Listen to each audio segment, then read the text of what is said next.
Hello guys, Bigg Boss 7 Tamil. இந்த week செம்ம ஃபன்னா பயங்கரமா போயிட்டு இருக்குது. அது மட்டும் இல்லாமல் டிக்கெட் டு தி ஃபினாலேக்காக பல டாஸ்க் வச்சுட்டு இருக்காங்க. ஒரு கட்டத்தில் ஒருத்தவங்களை எலிமினேட் பண்ணிட்டு வராங்க. அப்படி ஃபர்ஸ்ட் எலிமினேட் பண்ணவங்க தான் விஜயும் அர்ச்சனாவும். இவங்களை வந்து டைம் பாம் டாஸ்க்ல வந்து எலிமினேட் பண்ணாங்க. பட் இவங்க எல்லா கேமும் விளையாடலாம். இவங்க விளையாடுற கேம்ல வர பாயிண்ட்டை இவங்க யாருக்கு வேணா கொடுக்கலாம். அவங்க வந்து இதை டிக்கெட் டு தி ஃபினாலேக்கு யூஸ் பண்ணிக்கலாம் அப்படின்ற மாதிரி சொன்னாங்க. அப்போதான் இந்த பெர்ஃபார்மன்ஸ் டாஸ்க்ல வின் பண்ண அர்ச்சனா அவங்களோட பாயிண்ட் எடுத்து எதிரியா இருந்துட்டு இருந்த பூர்ணிமாவுக்கு கொடுத்துட்டாங்க. வேற லெவல்ல ஷாக் ஆயிட்டாங்க பூர்ணிமா கிட்ட கொடுத்தோன்னே பல உண்மைகளை வளரிட்டாங்க. அது மட்டும் இல்லாமல் மாயாவுக்கும் பூர்ணிமாவுக்கும் என்ன ஆச்சு அப்படின்றதெல்லாம் இந்த வீடியோவில் நம்ம இப்போ பார்க்கலாம். இந்த வாரம் ஸ்டார்டிங்லேருந்தே எல்லாருக்கும் ஒரு டாஸ்க் கொடுத்துட்டாங்க. எதுக்குன்னா டிக்கெட் டு தி ஃபினாலே போகிறதுக்கு இந்தந்த டாஸ்கில் யாரெல்லாம் ஜெயிக்கிறாங்களோ டிக்கெட் டு தி ஃபினாலே போகும்போது அவங்களுக்கு அட்வான்டேஜ் கிடைக்கும், அந்த கேமில் அட்வான்டேஜ் கிடைக்கும் அப்படின்ற மாதிரி பிக் பாஸ் சொன்னார். அதுக்கு ஃபர்ஸ்ட் ரவுண்ட் வந்து டைம் பாம் டாஸ்க் வச்சுருந்தாங்க.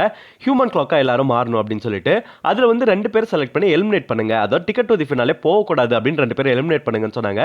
அதில் விஜயும் அர்ச்சனாவையும் செலக்ட் பண்ணி இவங்க 2 பேர் போகக்கூடாதுன்னாங்க. ஆனால் அதுக்கப்புறமா உங்களால் கேம் விளையாட முடியும், ஆனால் உங்களோட பாயிண்ட்ஸ் நீங்கள் வச்சுக்க முடியாது, வேற யாருக்காச்சும் கொடுக்கலாம். அவங்க அந்த பாயிண்ட்டை வச்சு டிக்கெட் டு தி ஃபினாலேல வந்து அந்த அட்வான்டேஜா யூஸ் பண்ணிக்கலாம் அப்படின்ற மாதிரி சொன்னாங்க. அப்புறம் டான்ஸ் மேரத்தான் நடத்தினாங்க. அதுல வந்து அது மட்டும் இல்லாம அதுல ஒரு கேரக்டரும் கொடுத்திருந்தாங்க. ஒருத்தருக்கு ஒரு கேரக்டர் கொடுத்திருந்தாங்க. வேற லெவல்ல பெர்ஃபார்ம் பண்ணாங்க. அது மட்டும் இல்லாமல் அந்தந்த கேரக்டருக்கான பாட்டு வரும்போது டான்ஸ் ஆடணும் அப்படின்றதையும் சொன்னாங்க. அது முடிஞ்சதுக்கு அப்புறம் ஒருத்தர் இன்னொருத்தர் அப்படின்ற மாதிரி ஒரு டாஸ்க் கொடுத்துருந்தாங்க டான்ஸில்.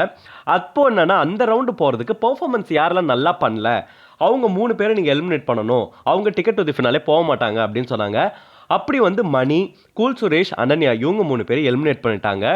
மீதம் 10 பேர் இருந்தாங்க. ஸோ 1 vs 1 அப்படின்ற மாதிரி டான்ஸில் போட்டு வைப்பாங்க. அதில் யார் நல்லா டான்ஸ் பண்ணுறாங்களோ சூஸ் பண்ணி நீங்கள் அவங்களுக்கு மட்டும் பணம் கொடுக்கணும் அப்படின்னாங்க. ஒருத்தர் வெர்சஸ் ஒருத்தர் அப்படின்ற மாதிரி கேம் எல்லாம் போயிட்டு இருந்துச்சு. ஒருத்தருக்கு ஒரு பாட்டு போட்டாங்க. அதில் வந்து நிக்சன் தான் நிறைய சம்பாரிச்சாரு. ஸோ அட்லாஸ்ட் எல்லாருமே லிவிங் ஏரியாவில் உட்கார வச்சு இப்போ 2 பெஸ்ட் பர்ஃபார்மன்ஸ், அதாவது நேற்று கொடுத்தாங்களா ஒருத்தருக்கு ஒரு ரோல் கொடுத்தாங்களா, அதில் பெஸ்ட் பர்ஃபார்மன்ஸ் 2 பேர் யார் ஹை ஸ்கோர் எடுத்திருக்காங்களோ அவங்க ஒருத்தர் 3 பேருக்கு ஒரு பாயிண்ட் கிடைக்கும் அப்படின்னாங்க. ஆல்ரெடி நிக்சன் வந்து ஒரு பாயிண்ட் எடுத்திருந்தாரு, ஏன்னா அவருக்கு நிறைய மணி கிடைச்சதுனால அவர் ஸ்கோர் ஜாஸ்தியாக இருக்குன்றதுனால அவருக்கு ஒரு பாயிண்ட் கிடைச்சது. அதுக்கப்புறம் அர்ச்சனாவுக்கு கொடுத்தாங்க, ஏன்னா அவங்களோட பெர்ஃபார்மன்ஸ் வேற லெவலில் இருக்குது அப்படின்னு சொல்லிட்டு.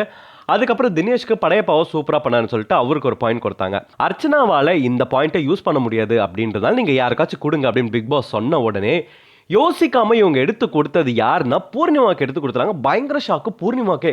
மாயாக்கு ஒண்ணுமே புரியல, என்னடா நடக்குது இங்க, இது என்ன உண்மையா இல்ல பொய்யா இல்ல கனவா அப்படின்ற மாதிரி பயங்கர தாட் ப்ராசஸ்க்குள்ள போயிட்டாங்க. பூர்ணிமாக்கு ஒண்ணுமே புரியல. ஏஞ்சி வந்து சிரிச்சு என்ன ஆச்சு அப்படின்னு ஒரு காரணத்தை சொல்றாங்க. என்ன காரணம் சொல்றாங்கன்னா, நீங்க இத்தனை நாள் மாயா கூட தான் இருந்துட்டு இருந்தீங்க, அதனால நீங்க மாயா சொல்ற பேச்சு தான் இத்தனை நாள் கேட்டு நடந்துட்டு இருந்தீங்க. ஆனா ரீசன்ட் டேஸ்ல நான் உங்களை வாட்ச் பண்ணிட்டு வரேன், நீங்க மாயாவையே எதிர்த்து பேசுறீங்க. இப்போ கேமுக்கு சப்போர்ட் பண்றீங்க, கேமுக்கு சப்போர்ட் பண்ணி நீங்க ஒரு விளையாட்டு விளையாடுறீங்க, இது ரொம்ப நல்லா இருக்குது. அதனால இந்த டாஸ்க்கை நீங்கள் கண்டினியூ பண்ணணும், உங்களுக்கு வர்த் இருக்குது, அதுக்கான கேமை நீங்கள் இப்போ சூப்பராக ப்ளே பண்ணிட்டு வரீங்க, அதனால இந்த டாஸ்க் உங்களுக்கு கொடுக்குறேன் அப்படின்ற மாதிரி சொன்னாங்க. பூர்ணிமாவுக்கு ஒன்றுமே புரியல, ஒரு நிமிஷம் ஒன்றுமே புரியாமல் ஓகே அப்படின்னு சொல்லிட்டு வந்து வாங்கிட்டாங்க.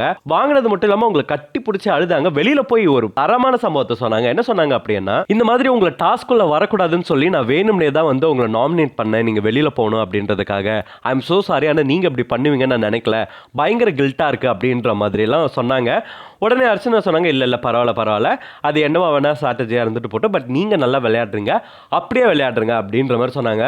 இது கண்டிப்பாக மாயா பூர்ணிமாக்குள்ள ஒரு பயங்கரமான ஃபைட்டை கிரியேட் பண்ணும். ஏன்னா இப்போ எதிர்த்து பேசுகிறாங்க, இதுக்கு ஒரு அப்ரிசியேஷன் கிடைச்ச உடனே அப்போ இன்னும் மேலே இவங்க எதிர்த்து பேசுவாங்கன்றதுக்காக கூட கொடுத்துருக்கலாம், இல்லை வேற எந்த ரீசனுக்காக அர்ச்சனை கொடுத்தாங்க அப்படின்றது தெரியல. ஆனால் ஒரு விஷயம் மட்டும் நடக்கல. என்ன அப்படின்னா, பூர்ணிமாக்கும் மாயாக்கும் எந்த ஒரு விரிசலும் வரல. மாயா தனியாக கார்டன் ஏரியாவில் உட்காந்துருந்தாங்க. அவங்க கிட்ட போய் கெஞ்சறாங்க பூர்ணிமா, ப்ளீஸுங்க பேசுங்க, என்னங்க ஆச்சு உங்களுக்கு, ப்ளீஸ் பேசுங்க. அவ கூட பேசுனதுனால நீங்கள் பொசசிவ் ஆகிட்டீங்களா, இல்லை கடுப்பாயிட்டீங்களா, நான் இதுக்கப்புறம் பேசவே இல்லை அர்ச்சனா கூட, நீங்கள் சொல்லுங்க, நான் பேசவே இல்லை, அந்த லெவலுக்கு இறங்கி போயிட்டாங்க. அவங்க இப்போ சமரசமாக இப்போ ஜாலியாக ஒன்றா தான் இருந்துட்டு இருக்காங்க. ஆக மொத்தம் அர்ச்சனா நினைச்சது நடக்கல அப்படின்றது தான். ஏன்னா பூர்ணிமா ஒரு கடைஞ்செடுத்த புண்ணாக்கு அப்படின்றது அர்ச்சனாக்கு தெரியல. தெரிஞ்சிருந்தா இந்த ஒரு இதை வந்து கொடுத்துருக்க மாட்டாங்க. ஏன்னா மாயா பூர்ணிமா 2 பேரும் இருக்கும்போது நிறைய இடத்துல மாயா தான் பூர்ணிமாவை எதிர்த்து பேசியிருக்காங்களே தவிர என்னைக்குமே பூர்ணிமா மாயாவை எதிர்த்து பேசினதே கிடையாது. மாயா அவங்களோட கேம்ல எப்பவுமே கரெக்டாக இருப்பாங்க, என்ன விஷயமா இருந்தாலும். ஆனால் பூர்ணிமா அப்படி இருக்க மாட்டாங்க. மாயா என்ன சொல்றாங்களோ அதை தான் செய்வாங்க. இந்த கணக்கு தெரியாமல் அவங்க போய் கொடுத்தாங்க. ஆனால் அந்த ஸ்டாரும் வேஸ்ட்ன்ற மாதிரி தான் இப்போ ஆயிடுச்சு. என்ன நடக்க போது நம்ம வெயிட் பண்ணி தான் பார்க்கணும். நீங்கள் என்ன நினைக்கிறீங்க இதை பற்றி? அர்ச்சனை பண்ணது கரெக்டாக தப்பா, இல்லை இந்த திருதாத ஜென்மங்களுக்கு எதுக்கு கொடுத்தாங்க அப்படின்னு நீங்கள் நினைக்கிறீங்கன்னா கமெண்ட் பாக்ஸில் போடுங்க. இந்த மாதிரி பிக் பாஸ் அப்டேட் நீங்கள் தெரிஞ்சுக்கணும்னா ஸ்க்ரீன் டாக்கி சேனலுக்கு சப்ஸ்கிரைப் பண்ணுங்க.